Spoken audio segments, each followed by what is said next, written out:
Hello all, welcome to PustakVani, your one-stop solution for book summary. Today we are here with the book name, All the Pretty Horses by Cormac McCarthy. So let's start its plot overview. All the Pretty Horses begins with the 1949 funeral of John Grady Cole's grandfather. With his death, John Grady's mother will sell their Texas ranch and move away. There is nothing left in Texas for John Grady, who loves the ranch and idealizes the Cowboys Way of Life.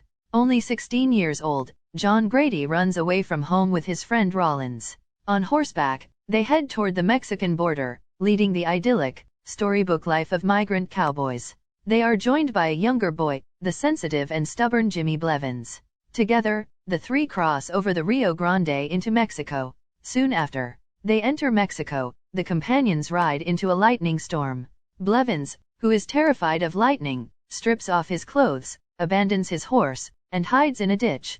The next day finds him nearly naked, his horse and gun stolen.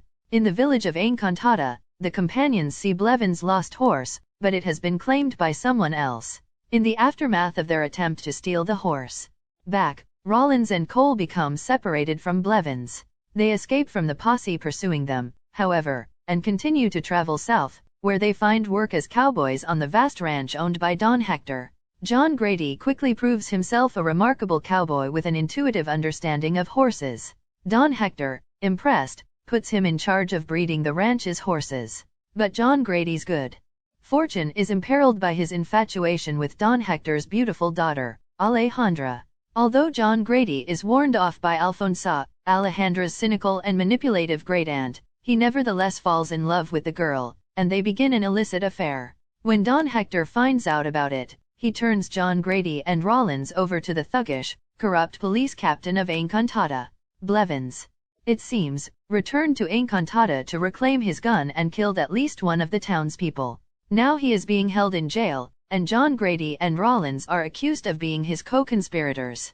Rollins is tortured until he gives a false confession. Blevins is executed, but John Grady and Rollins are merely imprisoned in the town of Saltillo. In the prison the Americans are marked as victims, and forced to fight constantly to survive. When they refuse to ally themselves with the wealthy, influential prisoner Perez, he sends assassins after them both. Both men survive the attacks with John Grady killing his assailant, but they are badly wounded, and end up in the hospital's infirmary. Only partially recovered, they are suddenly released by the prison commander, who has been bribed by Alfonso at Alejandra's request. Although Rollins returns to Texas, John Grady is intent on reuniting with Alejandra. He goes back to the ranch, where Alfonso meets with him, delivering a long discourse about human powerlessness and about the foolishness of romantic dreams. Nevertheless, he meets with Alejandra and they spend a short day together, but in the end she decides that she cannot abandon her family for him. John Grady, shattered, refuses to leave Mexico without his horses. He goes back to Encantada and, taking the captain as a hostage, reclaims the American horses. He is pursued on the way back and wounded severely, but manages to evade the pursuit and cross back into Texas. He finds that he no longer has a home, his father is dead, the ranch sold, and his friend Rollins seems like a stranger. The novel ends with John Grady riding west, into the setting Sunday.